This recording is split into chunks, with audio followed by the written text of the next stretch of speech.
കളങ്കാവിൽ ഒന്നാമത് ഇതിനകത്ത് പുറത്തേക്ക് വിട്ടിരിക്കുന്ന സാധനങ്ങൾ വളരെ കുറവാണ്. അത് തന്നെ അതിനകത്ത് നമ്മൾ കാണാത്ത ഒരുപാട് സംഭവങ്ങളുണ്ടെന്നാണ് നമുക്ക് തോന്നുന്നത്. അതുപോലെ ഇപ്പോൾ തുടക്കത്തിൽ നമ്മൾ ആദ്യം വന്ന മമ്മൂക്കയുടെ ഒരു പോസ്റ്റർ ഉണ്ട്. അപ്പോൾ നമ്മൾ ഇത്രയും പ്രൊമോഷനും പരിപാടിയൊക്കെ കഴിഞ്ഞ് അതിനകത്തേക്ക് കടക്കുമ്പോൾ ഓർക്കുന്നില്ല, ഒരു സിഗരറ്റ് കടിച്ചു പിടിച്ചിട്ടുള്ള അത് വന്നപ്പോഴാണ് ഈ സിനിമയുടെ ചർച്ച വീണ്ടും സോഷ്യൽ മീഡിയയിലേക്ക് വന്നത്.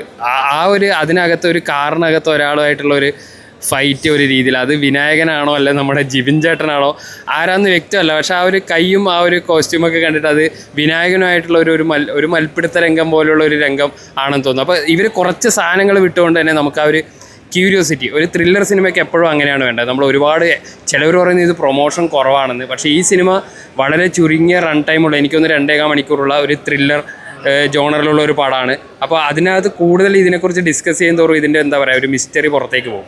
ട്രെയിലറിലാണെങ്കിലും നമുക്ക് ഇപ്പോൾ പ്രീ റിലീസിലാണെങ്കിലും വിനായകൻ പോലീസാണെന്നും തേടുന്ന ആൾ മമ്മൂക്കയാണെന്നുള്ള ഒരു സൂചന മാത്രമേ ഉള്ളൂ. ഇനി കഥ കറങ്ങി തിരിയുമ്പോൾ ഇത് നേരെ തിരിച്ചു വരാനും മതി. കാരണം ഇപ്പോൾ ഇത്രയും നമ്മൾ പ്രതീക്ഷിക്കുന്ന പോലെ അതുപോലെ തരുന്നതിലപ്പുറം അതിനകത്ത് എന്തൊക്കെയോ കളങ്കാവിനകത്ത് ഒളിഞ്ഞിരിക്കുന്നുണ്ട് എന്നാണ് തോന്നുന്നത്. പിന്നെ മ്യൂസിക് അതൊക്കെ കേൾക്കുമ്പോൾ ആ ഒരു കാലഘട്ടം ഒരു പീരിയഡ് ഡ്രാമ പോലെയും ഫീൽ ചെയ്യുന്നുണ്ട്. പിന്നെ മ്യൂസിക് എല്ലാം വെറൈറ്റി ആയിട്ടൊരു തമിഴ് കൾച്ചറിലുള്ള പഴയ സിനിമാ ഗാനങ്ങൾ അടിപൊളിയായിട്ട് മ്യൂസിക് ഉണ്ട്. മുജീബ് മജീദ് ഇപ്പോൾ എക്കോ ഇവിടെ ഇപ്പോഴും തിയേറ്ററിൽ കത്തിക്കുകയാണ്. അപ്പോൾ അതിന് നേരെ വ്യത്യസ്തമായിട്ടുള്ള ഒരു മ്യൂസിക്കാണ് മുജീബ് ഇതിനകത്ത്. ഒരു ട്രെൻഡി ആയിട്ടുള്ള ഇപ്പോഴത്തെ അപ്കമിങ് നമ്മുടെ സുഷിൻ ശ്യാം, എന്താ പറയുക, നമ്മുടെ ജെയ്ക്സിൻ്റെയൊക്കെ നിരയിലേക്ക് മുജീബും കയറി വരികയാണ് വിജയ ചിത്രങ്ങളുടെ കൂടെ. അപ്പോൾ എന്തായാലും നല്ല പ്രതീക്ഷയുണ്ട്. പിന്നെ അതെ മമ്മൂക്ക ഇപ്പോൾ പ്രീ റിലീസ് ഇവന്റിലാണെങ്കിൽ മമ്മൂക്ക വളരെ ഒരു കോൺഫിഡൻസോടെയാണ് ആ സിനിമ അവതരിപ്പിക്കുന്നത്. പുള്ളി പറയുന്നത് ഇതൊരു പരീക്ഷണമാണ് ആണെന്ന് ഞാൻ പറയുന്നില്ല എന്നൊക്കെയാണ് പറയുന്നത്. പക്ഷേ ഓരോ മമ്മൂക്ക ചിത്രവും മമ്മൂക്ക പറഞ്ഞ പോലെ തന്നെ പരീക്ഷണം തന്നെയാണ്. ഒരു സിനിമയുടെ വിജയ ഫോർമുല അറിഞ്ഞാൽ പിന്നെ അത് മാത്രമല്ല എല്ലാവരും ചെയ്യുള്ളൂ. അപ്പോൾ പുതിയ കഥകൾ, പുതിയ വെറൈറ്റി ട്രീറ്റ്മെൻറ്റുകൾ കാണാൻ നമുക്ക് എന്തായാലും മമ്മൂട്ടി കമ്പനിയുടെ അവരുടെ ഒരു ഹിസ്റ്ററി എടുത്തു നോക്കിയാൽ നമുക്ക് ഒരു സിനിമയും മറ്റൊരു സിനിമ പോലെയില്ല.